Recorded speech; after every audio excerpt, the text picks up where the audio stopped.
founder and publisher of Healthy Indoors magazine. And as always, I'm joined by my co-host, Mr. Don Weeks, who is the president of the Indoor Environmental Quality Global Alliance, IEQGA. Hey, Don, how are you? Hey, Bob, how you doing?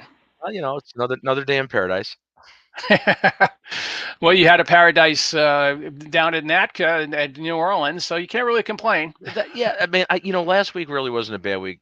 Doing the conference thing for 3 days was tiring. I needed a vacation after that, but it was good. Good, good, good. So interesting show So, today. yeah, absolutely. I'm looking forward to it. Well, I guess I'll let you get in since we have two guests today. I'll let you start on the intros of the guests. We'll bring them in and proceed. Yes, great. First up is Mark Drozdov, who's a subject expert in the environmental health and safety sustainable standards for over 30 years and in industrial experience, best management practices, regulatory compliance, audits and certification.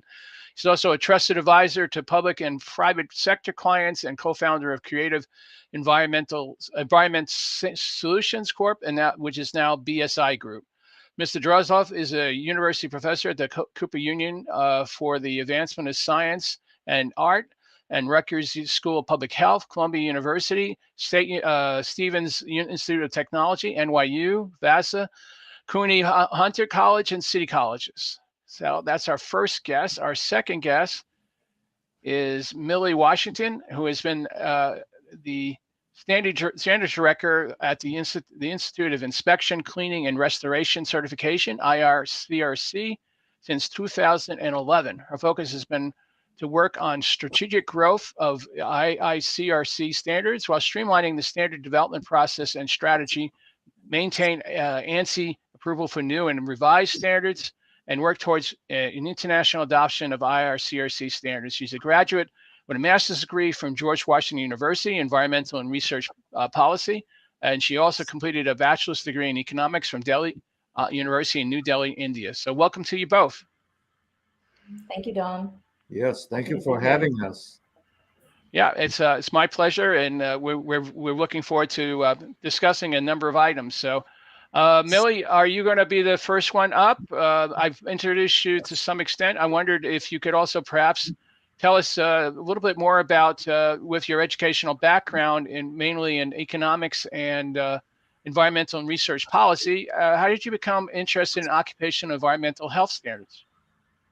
Don, that's a great question. I always say that life takes you to interesting places if you have an open mind, and I have an open mind. So when there are opportunities that sound interesting, I will often raise my hand and say, yeah, I'd like to give that a try, So straight out of graduate school, I joined AIHA back in 2004. That was an interesting experience, a learning curve, my first job really in the US. And I was technical committees manager, worked with you on the IEQ committees and other committees, worked on the Z10, Z88, Z9, and really just had a great time working on standards. And I think even more so than occupational health and safety, which, has a connection obviously to environmental studies, which is what I did in graduate school. It was what I was more drawn to was the work of standards development. And I learned that, on the job, and then continued on to become a certified standards professional. And over the years, I've found that, this is a good fit. I found my place. I found my people for now anyway. And I really enjoy it. So I used to be occupational safety and health. Now it's cleaning, restoration, inspection, and it's always interesting, always something different, because there are different standards, and I learn different things. Sometimes gross and horrible stuff, the content of the standard, and sometimes just interesting things that are useful in a day to day. If I see a bit of water damage in the house, I kind of know a little something about that. So it's been a fun journey, and it's sort of just been, crossroads and picking different things and ending up in good places, liking it, and just keeping on going. So that's my life. Yeah, that's great. And before I forget, I believe and congratulations is in order for a recent award that you you received. Can you describe to us what that award is? Oh, thank you, Dawn. Yeah, I just recently, last week actually, received the SES 2023 Distinguished Service Award. And SES is the Society for Standards Professionals. So, my peers, my people. And I've been involved with SES. I'm on the board of directors for the last 10 years now. I am the current past president, ending out a 10-year term. And it's been a great volunteer experience for me, building my network, learning from other standards professionals, presenting, just advancing my knowledge and standards development. And so getting an award from my peers meant a lot. It was really a wonderful recognition. I'm very grateful. And I'm sure it's well deserved. You've gotten a lot of good comments on LinkedIn from people who've worked with you, and that's really nice to see that. So congratulations again. Thank you. So Mark, how are you today? Doing great. Thank you, Dawn. Thank you, Bob, for having us here. We appreciate you, both of you, coming today, and I wanted to talk a little bit about some of the background that you have that I didn't mention in the introduction, but you are also as a Master's of Science in Green Building Planning, Design, and Architecture from the San Francisco Institute of Architecture, and a number of other degrees from Brooklyn College, City University, NYU, which is my alma mater as well, St. John's, Columbia. So how did you become interested in public health, industrial hygiene, and environmental and indoor air quality?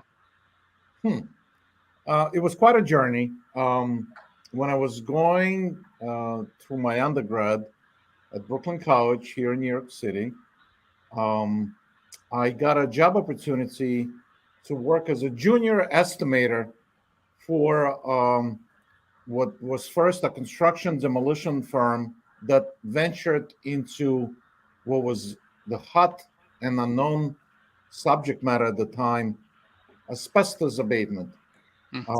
So I became the estimator for asbestos abatement projects, worked myself up to a chief estimator. And then from New York, I went on to work out of Pittsburgh. Back in 1988, it was the best city to live in the United States. It was known for its steel mill industries. However, back in 88, we were mostly concerned with closing down the plants because the steel industry was not existent here in the United States. In the United States, and I was involved with all kinds of hazards now, from PCBs to not just asbestos, but heavy metals and anything environmental. It was a super fun initiative. Took me around the country and to Canada, and I did a lot of traveling, and I've seen a lot. Enjoyed meals in South Chicago, and enjoyed working in Ohio and North Carolina, and projects in Boston and up in California. And then I did come back to New York City and became the youngest vice president of one of the conglomerates here, based in New York. And soon after, I started my own firm. So that was a little bit of my journey. Yeah, it's quite an impressive journey. I agree. We'll talk a little bit more about some of the standards that you've been involved with, and things of that nature. But let me get back to Millie, and you had mentioned in your CV that your focus is to work on strategic growth for IICRC standards while streamlining the standards development process and strategy. Can you describe what is the process of the development of an IICRC standard? How does it start? Dawn, how much time do you have? Do you have all day? Because I could go on and on. He asks these questions that like they never end. You have a thesis based around it. Well, okay, I'm going to do my best to give you a summarized answer to that. So for us, for standards development, it is dictated to a large extent by what ANSI requires, the American National Standards Institute. IICRC is an accredited standards developer with ANSI. And what that means is that everything we do in terms of our process for developing standards has to meet the muster of ANSI. So we have certain requirements, what ANSI calls the essential requirements for standards development for US standards developing organizations, which includes, I'll just throw in a couple of things so you have an idea of what that is. Things like balance. So our committees that work on the standards have to have a balance of interest categories. So we have producers, we have users, we have a third category, general interest, and we try to make sure that all three categories are equally represented or close to equally represented on each committee. And the reason for that is that there isn't a bias or a sort of skewed representation and content of the standards. So that's one of the things, balance. We also try to make sure that we have an open and transparent process.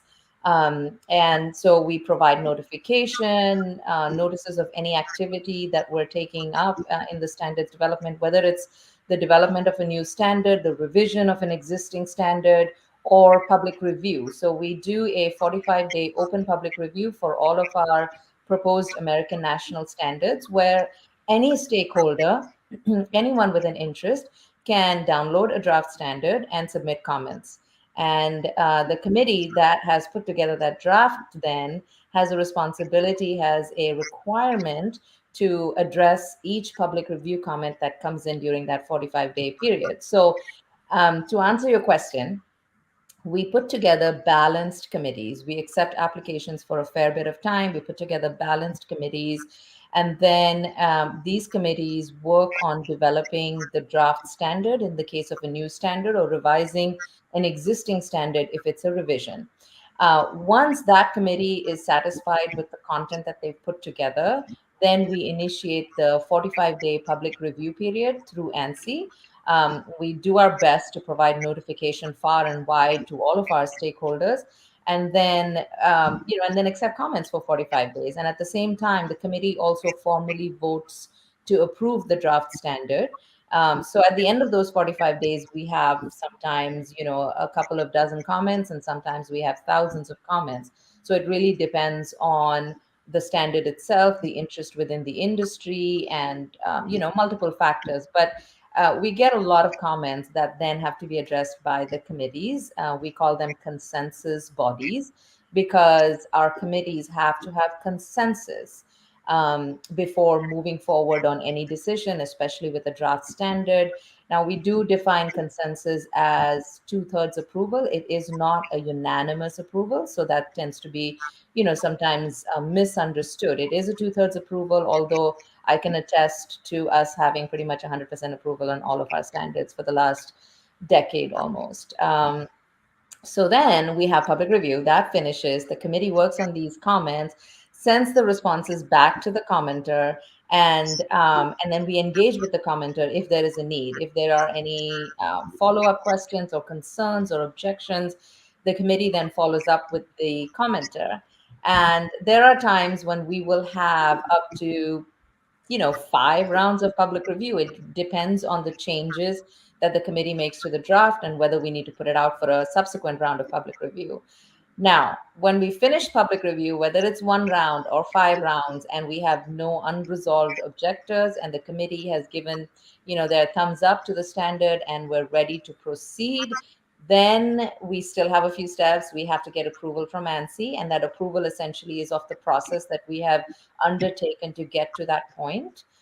We do get approval from the IICRC Board of Directors. We do a legal review. We do a professional edit. We do all of these steps to sort of, finish up the standard, to put the bow on the package before it is put out for publication and available for sale through our web store.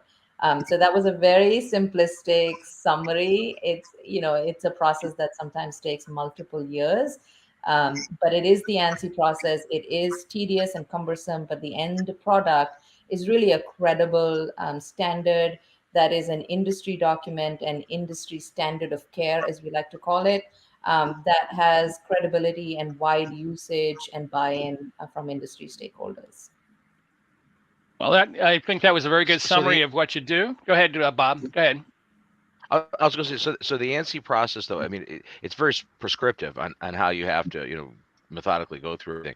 So, I mean, do you run into situations like, I guess it's hard to anticipate how long a standard will take to develop from start to finish because there's so many variables here as far as review, orders of review and everything.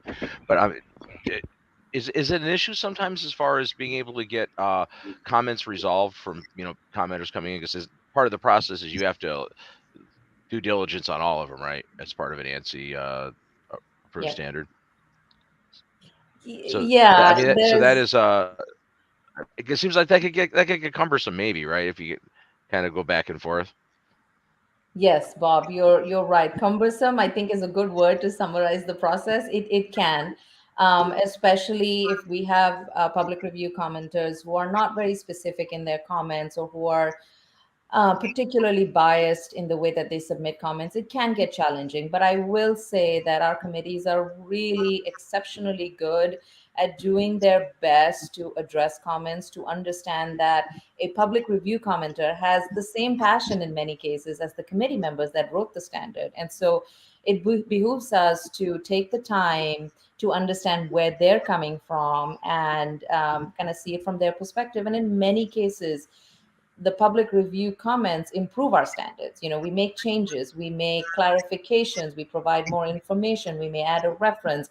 There are so many ways in which the standard can be improved, and that's the goal. That's really the purpose of the ANSI standards development process, is to have people provide feedback. And these are folks that have equal amount of expertise. I mean, there are so many experts in the industry, but not all can sit at the table to write the standard. So it's fantastic to have this mechanism, although cumbersome, well worth it, I would say.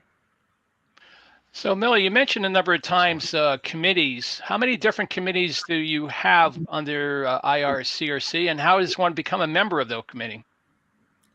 That's a great question, Don. It's all these balls in the air, and I say, as long as you can keep the glass ones up, you're good.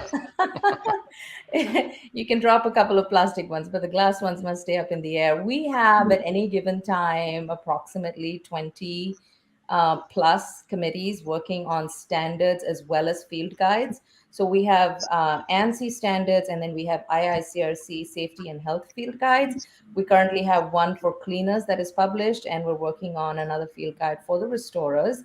And so it's multiple committees at any given time, and depending on where the committee is with their in their process, right? So if a standard is just being initiated, then we accept applications. All applications for committees are accepted through our website. It is an online application form, and we do accept applications as we start the process.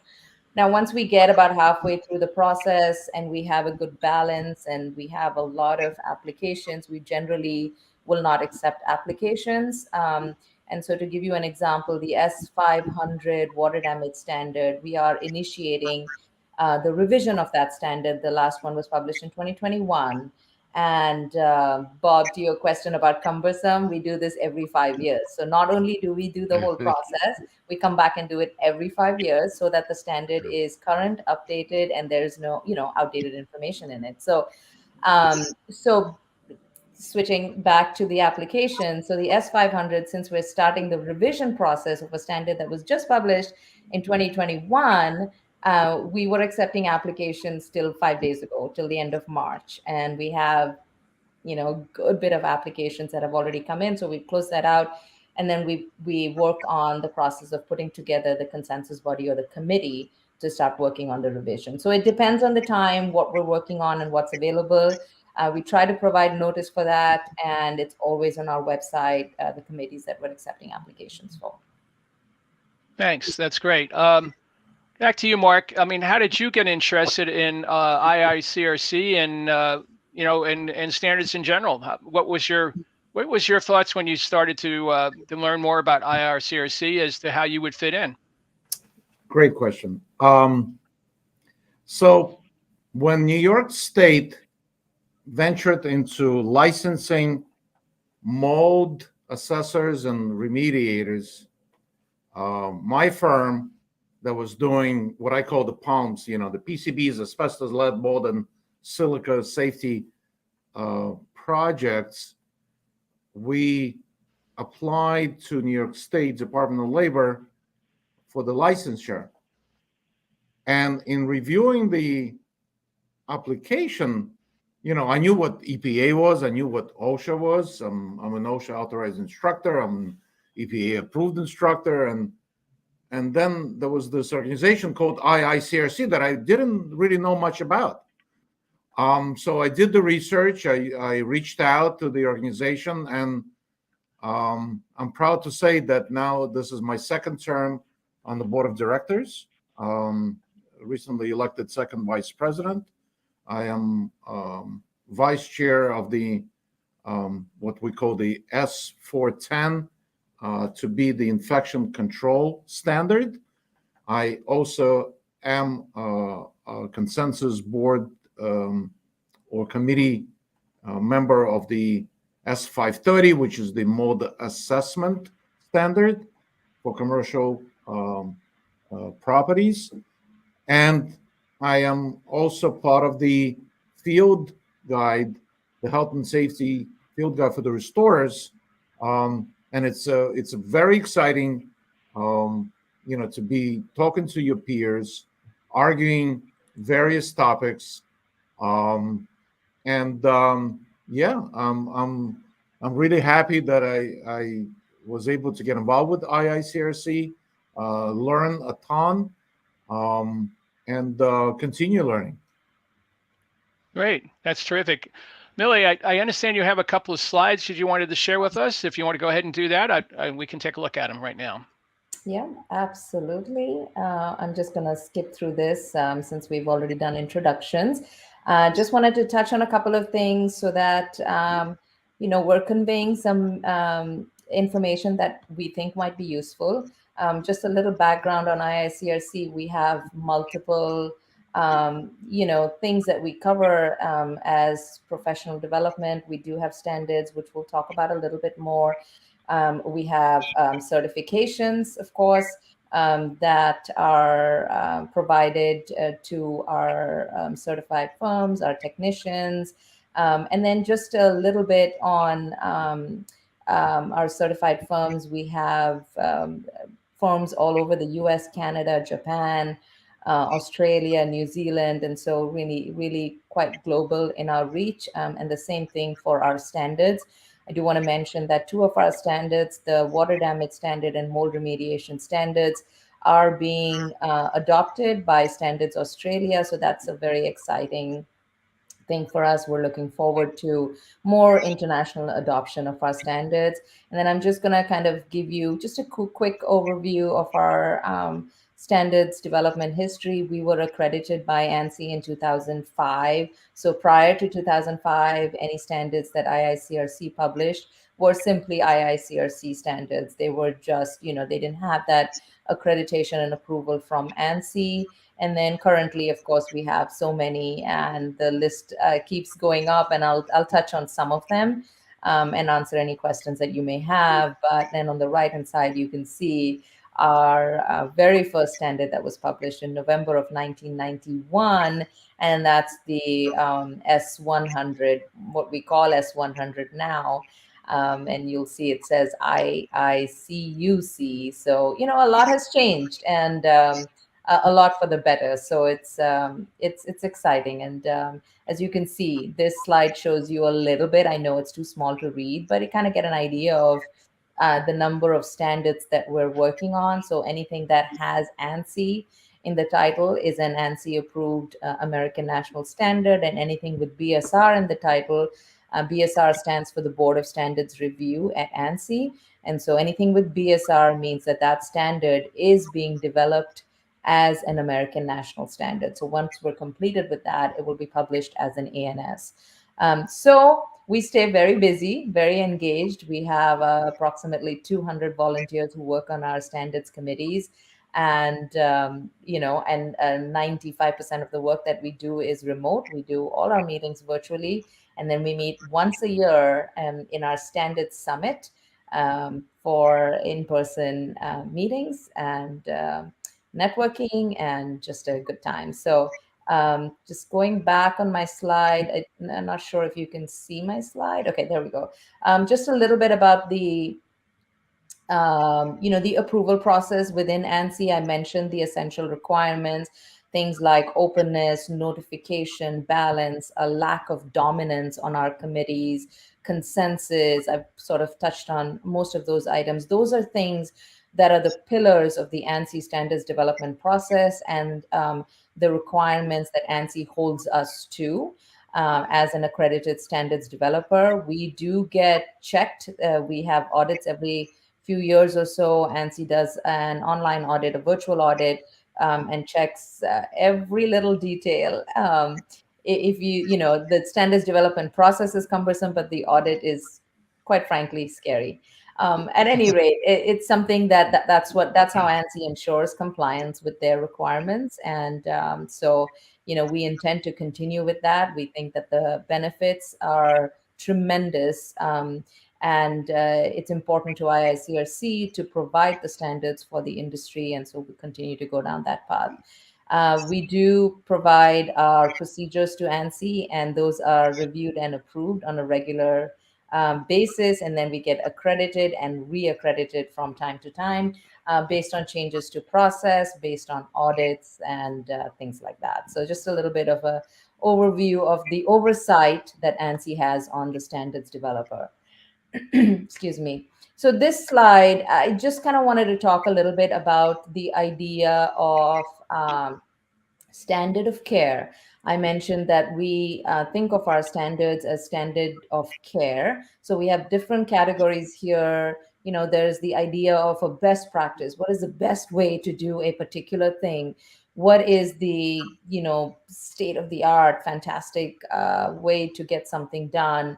And then there's this idea of standard of care. And we define standard of care as something that is already done in the industry by a majority of practicing, prudent, competent professionals. So, just kind of gives you an idea that this is not the ceiling, it really is the floor. It really is what is already being done in the industry. And we try to capture that in our standards, as opposed to saying, well, most of you are doing it this way, but we'd like you to do it this other way, which is far better and superior than what you're doing as industry practice. So that's, we stay away from that. It's important that we are documenting what is happening currently in the industry. And then with each revision, since we revise and republish a standard every 5 years, it gives us an opportunity to sort of push that a little further with each revision, right? So there may be changes in the industry in practices, and what is best practice today may become standard of care in a few years. And so the goal is to capture that in our standards, to provide that to technicians, certified firms, cleaners, restorers, remediators, so that they understand what's going on in the industry and what do I need to do to stay relevant and continue to have a share of that market share. So, yeah. go ahead. If you have more slides, please go ahead, Millie. Oh, I do, but I can pause. Go ahead, Don. Okay. Well, I was going to ask, you mentioned that the standards are obviously here in the United States and Canada and Japan and Australia. What is your international emphasis? What are you looking to do in terms of that? Are you looking to have them adopt them into some kind of building code? What is it that you're trying to do with the international part of that? Don, I'd say one word: harmonization. That's been our effort all along. That is also what ANSI requires of its standards developers, is to try and harmonize, right? So we don't want to have 15, 18, 21 standards in the world for water damage remediation or any of the topic areas that we cover. We want there to be one standard, or for the different standards to be consistent, to be able to talk to each other and use the same language, to not have any conflict or contradiction among the standards. And so it's not so much about having a stake in what others are saying as much as simply ensuring that there is harmonization and that the industry, global industry, is using the same terminology, the same processes, and working towards the same outcomes. And so We are very interested in seeing our standards being adopted nationally in any number of countries because we've already done the work. That being said, each standard needs to be tweaked a little bit to make sure that it is relevant, that the terminology used, for example, the metric system, right? That all of that is understood generally by the readers in a different geographical area. And so that's really the focus. We're just getting started, but it's exciting. We'll see how it goes with Standards Australia. And that's a more formal adoption. Our standards are being used in many countries, but we're looking to do it more formally, and ensure that we continue to do that with other standards as well in the future. Hey, great. So you can certainly go back to your slides and show us a few more things that you're doing. Okay, yeah, just a little bit of an update on some of the fun stuff that we're working on. So I'm sorry that this is a little bit off, but these are some of the standards and field guide that we've published recently. We have published our very first hard surface standard, the S220 hard surface inspection standard. We did a revision of the 500, as I mentioned. And then the 100 carpet cleaning standard, which, if you remember, the first one was 1991. So, and then we have the field guide. So these are some of our recent publications. And then here's the latest and greatest things that are coming up. It may still take a little bit of time. My educated guess is that most of these standards will go through a second round of public review. They have finished the first round. Thousands and thousands of comments, which is fantastic, which means that there is an interest. People are paying attention to our standards, which is great. That's what we want, and so all of these committees listed here are working on addressing public review comments. The S800, which is professional inspection of textile floor covering, has completed that process for the first round and is getting ready for their second round of public review. It will be a limited public review, meaning there are only a few changes, and we'll put those out and get it done. But a lot of these standards will go through a second full round of public review is our expectation.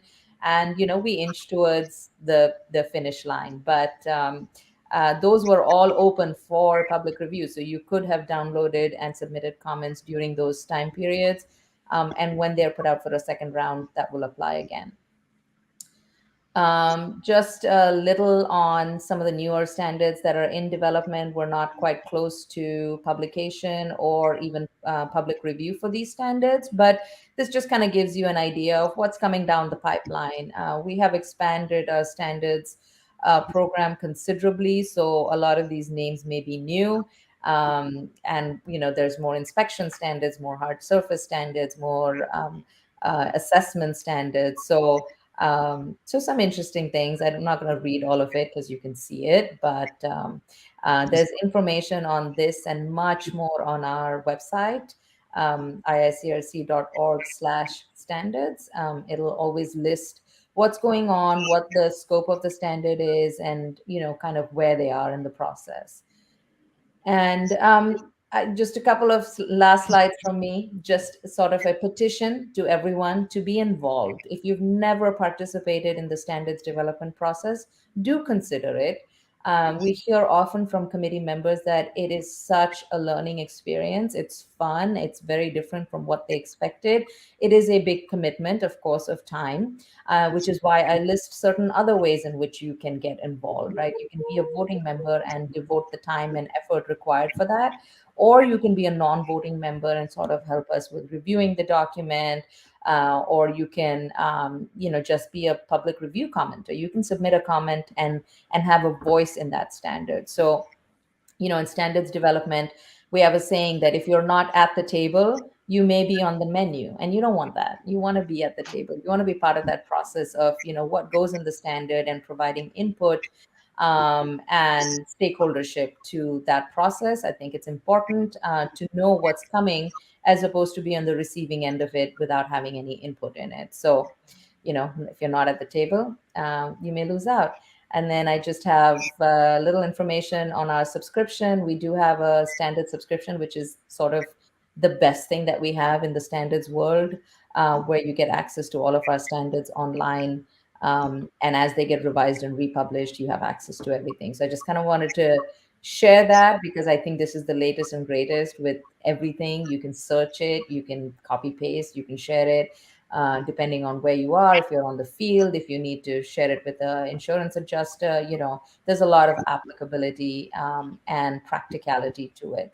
So I just wanted to share that. I promise I'm done. That's it. No problem. That was a great set of slides. We appreciate that very much. And Mark, as a member of the board of directors, what is the role of the board? I've been on a number of boards, and some are more active than others. What's the role of your board on the IRCRC side? What are you guys up to? So my specific role is working with my peers, other board members that come from different walks of the industry, and being a vice president, I'm actually kind of focused on the standards. That's where my responsibilities lie, and I'm very much involved with everything standards, not just here at IICRC, but also I'm the ANSI expert designated to work on the ISO standards, the International Standards Organization. I was part of the technical advisory group to develop and publish the first health and safety standard, the ISO 45001. That was quite a journey. When the pandemic hit, we worked very closely on the 45005 and what is now in the works 45006, dealing with COVID and other pandemics, just to be prepared and have the right standards in place when we need it. And working with my colleagues from the US, but also with 75 other country representatives. And as Millie mentioned, it's all about consensus. So we all have to not only agree here, with our folks in the US, but with other countries and their opinions and the language barriers at times. But it's very rewarding, and in the sense that you make a difference. You get the standard of what is, the practice of the industry, best practices at times. And the standard, by definition, is a practice that you want to be able to repeat. So once you learn from your mistakes, you want kind of to have others not to make those mistakes. Also working with ASTM on several standards there. I'm also part of the AHA Standards Advisory Panel, where I was recently elected president. So we have a lot to be excited about. Regarding IICRC in general, we have a board of directors of 15 people that come from all over the country and Canada. Last term, we had somebody from the UK. So it's really multinational, a lot of interesting ideas. And also, I need to mention, we serve 60,000 registrants around the world. 60,000. That's a lot of people in the cleaning, restoration, inspection industries that really rely on IICRC for guidance, certification, standards, and we're here for them. Our headquarters are in Las Vegas. Everybody should come and visit. We're very proud of the building we own. Yeah. Great, thank you. Either one of you, in your presentation, Millie, you mentioned something about certified firms, which I have to admit I'm not as familiar with as I am with your standards. Could you give us a little bit more details how a company becomes a certified firm? I can certainly try. I think Mark might be better suited to that. I will say, I think to break it down, we have close to 50,000 certified technicians, 6,000 plus certified firms, and then 20 to 25 certifications and standards separately. Mark, do you want to, because you have more experience with the certified firms part of it, do you want to share on that? Yeah, so what separates one firm involved with restoration, cleaning, or inspections from the other, and that's where IICRC could be your differential. We believe it's a huge differential because in order to become one, your management, your personnel must be trained and certified and registered with IICRC trainings, the curriculum that's been proven, and the instructors are veterans in the industry. They're true masters of their field, and so anybody who's in the field and has gone through the training and is putting that on the level of importance is somebody that you as a customer want to have dealings with.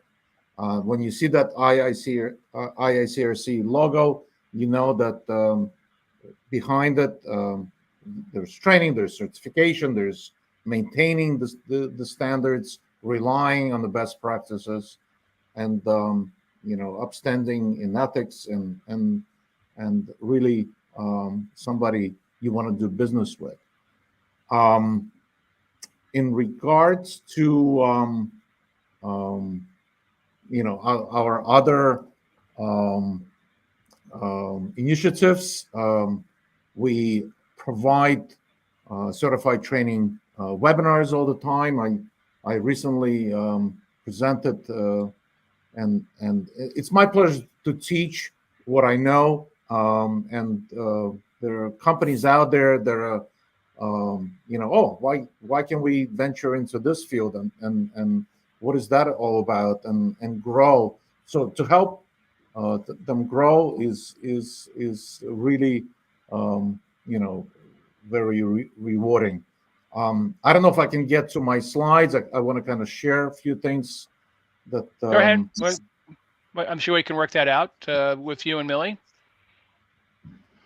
Hey, Just tell her which one you want to show. Mark's got them. You have control. Okay, go ahead, Mark. Okay. Awesome. Yeah, so when I started in the industry, as I mentioned, we were heavily involved with asbestos abatement. It was highly regulated, and we soon discovered that you can't just deal with asbestos. There are other contaminants of concern. I had a project, a major demolition of an old Alcoa plant that became very expensive condos overlooking Manhattan, and we had to deal with PCBs there, lead and paint, mold, and silica. So this slide kind of summarized where we found all those items. Here's a New York City lighting upgrade local law where all the old light fixtures had to be replaced, and mostly in schools, which were built back in the 50s. And guess what? We've discovered that it's not just one contaminant versus the other, it's all of them.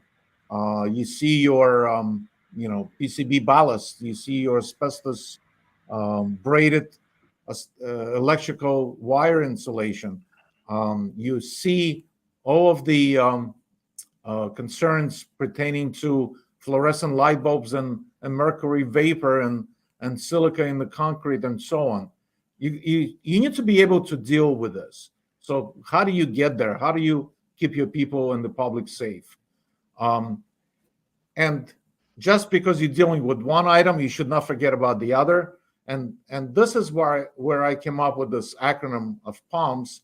And it's really just to remember that, just when you think you're only dealing with lead, don't forget to look at the substrate that may be asbestos plaster. So it is an acronym or mnemonic device just to remember the common concerns in the environmental health and safety, their standards and solutions. And the PALMS acronym evolved into many other things as we go through life. And as we go through life, we need to rely on standards. We must comply with regulations. We need to be aware of the guidelines. And when you look at this slide and you see all of the different organizations out there, which one do you go to? How do you comply with one and not be in conflict with the other? Well, that comes with experience. New York City, for instance, Department of Environmental Protection learned its lessons from World Trade Center response and the work we did there right after 9/11. I spent years working at Ground Zero, and we realized that you really need that master environmental hazard remediation technician, somebody who's a master not just in asbestos and lead, but also dealing with water damage restoration or applied microbial remediation, or fire and smoke, or lead, or HAZWOPER, the hazardous waste operations and emergency response. Of course, you need to know your OSHA regulations, PCBs, polychlorinated biphenyls, bloodborne pathogens, and infection control risk assessment. All of that is what New York City kind of learned its lesson. For you to become a master, 174 hours of training, and that's a good beginning. I want to note that the first three items are directly related to IICRC training, certification, and standards.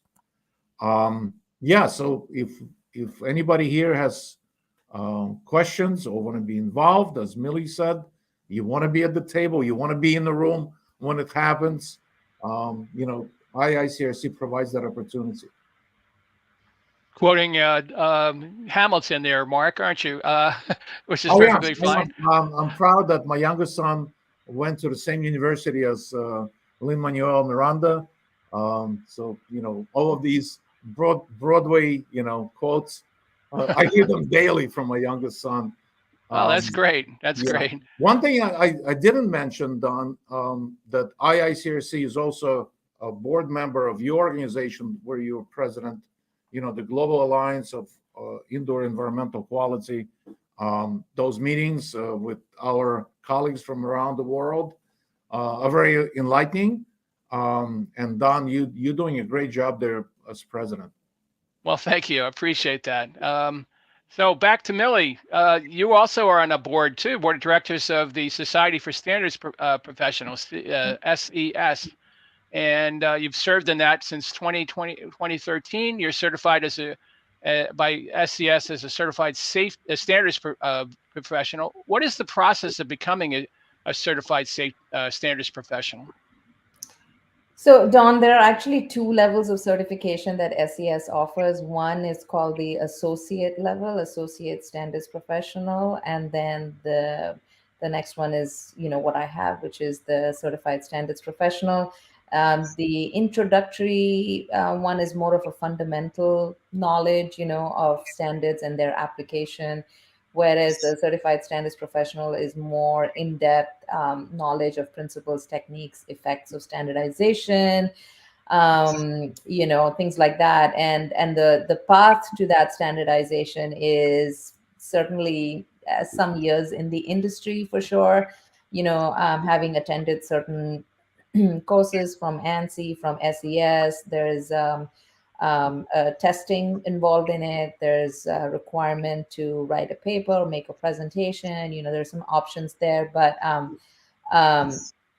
it's kind of intense because it's meant to be a more advanced level certification. And then there is a requirement also for that to be renewed, recertified on a 5-year cycle.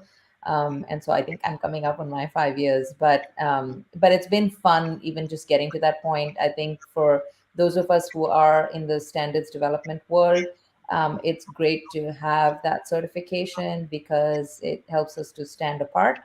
And I actually started my journey of standard certification at AIHA. got my introductory level at AIHA, and then followed up with the higher level at IICRC. So, how can I work for IICRC and not be certified? That would be wrong.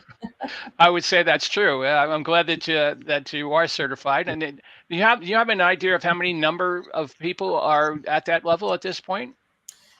We are a very special select group, less than 100 in the country for the advanced certification.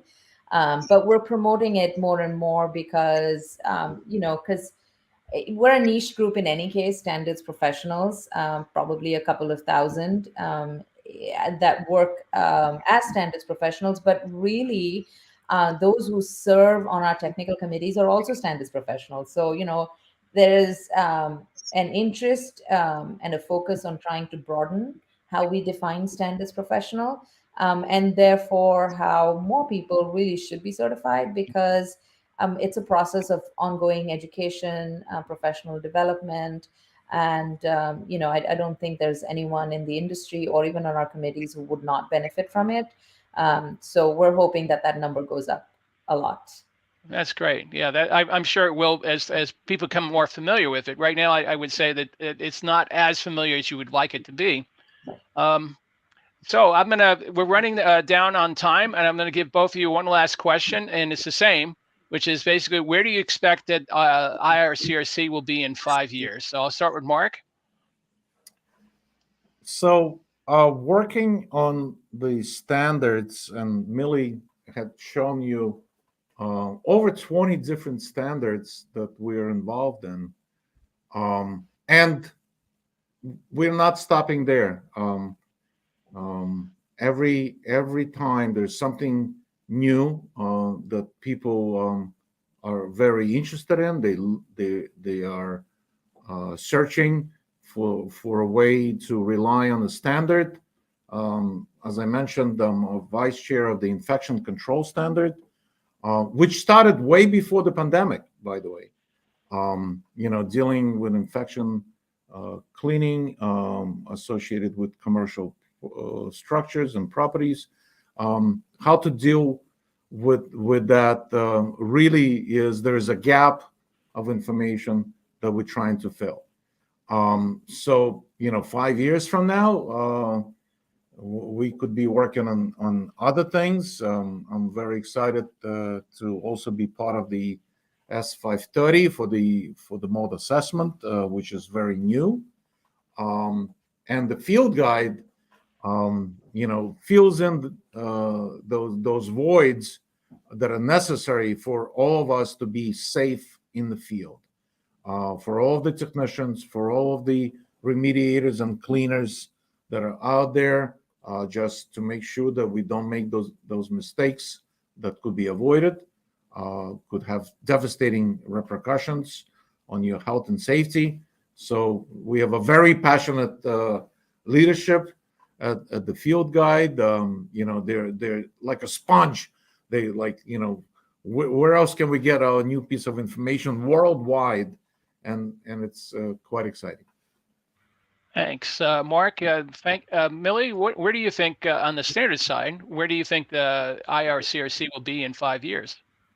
Don, I think I certainly hope more growth, but more strategic in that growth. So in other words, not just growing for the sake of growing, but being very intentional and strategic with that growth, with the number of standards and the kind of standards that we take on.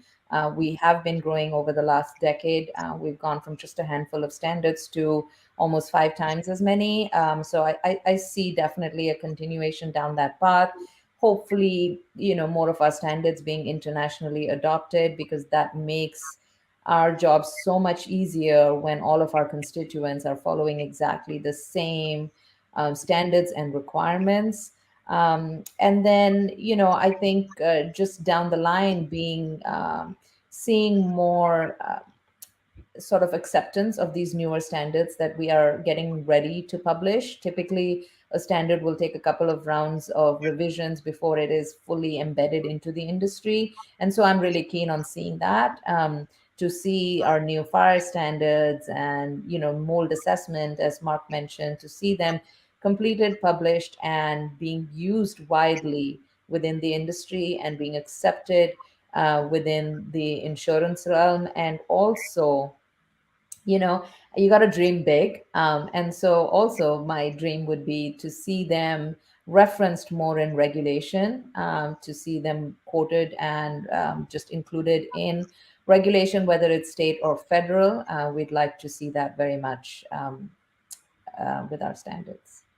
Are you thinking that maybe becoming more active in the building code side of things, because many standards are adopted originally? I'm familiar with, because I'm on the ASHRAE 62.1 committee, that a lot of them get adopted into building code. So Mark or Millie, what's your thoughts on that?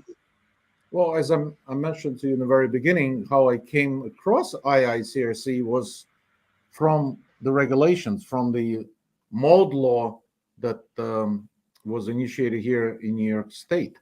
Along with EPA, OSHA, the only other nonprofit, non-government organization that was mentioned was IICRC. So I said to myself, they must have something really special to get to the level. And now we're, really happy to see that IICRC is mentioned in many other states. It's a go-to document. Great. Yeah, I think that's the key, really, is if standards for the industry are great, and they are always very, very useful. But it's always good to have other organizations, such as the building code people and other organizations, adopt them as well. So I wish you the best for that. Any last things that we haven't covered, Mark or Millie? I think you guys have been pretty thorough. We really appreciate being here. Bob, thank you for hosting. And Don, thank you for your leadership. Great. Well, thank you very much to the two of you being here today. Bob, back to you. Congratulations to Millie on your award last week, bro. Yeah, how about that? Thank you so much. I should mention that this particular production is a production jointly between IEQGA and ISIAC, International Society of Indoor Air Quality and Climate. So they are the ones who sponsor this, and we look forward to having more of these types of sessions going forward. So back to you, Bob. So so that, I guess that wraps us up for this month's episode. We'll be back again in about 4 weeks, right, with another show.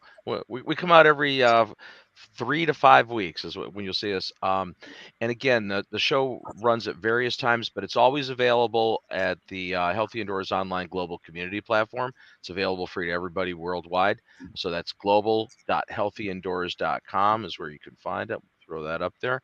And there's a tab on the left for Indoor Environment Show. All the back episodes, including this one, will be there in both video form and audio podcast. Great. So again, thank you to our guests, and I think that wraps it up for today. Thank you very much. You guys hold on for just a second while we close down the broadcast. Thanks very much.